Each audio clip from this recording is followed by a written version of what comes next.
بسم اللہ الرحمن الرحیم۔ رسول اللہ صلی اللہ علیہ وآلہ وسلم لوگوں کو کسی کام کا حکم دیتے تو وہ ایسا ہی کام ہوتا جس کے کرنے کی لوگوں میں طاقت ہوتی۔ اس پر صحابہ رضی اللہ عنہما نے عرض کیا کہ یا رسول اللہ، ہم لوگ تو آپ جیسے نہیں ہیں، آپ تو معصوم ہیں اور آپ کی اللہ پاک نے اگلی پچھلی سب لغزشیں معاف فرما دی ہیں، اس لیے ہمیں اپنے سے کچھ زیادہ عبادت کرنے کا حکم فرمائیے۔ یہ سن کر آپ ناراض ہوئے، حتیٰ کہ خفگی آپ کے چہرے مبارک سے ظاہر ہونے لگی۔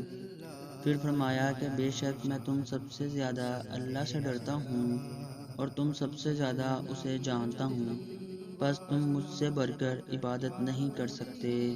صحیح بخاری، حدیث نمبر 20۔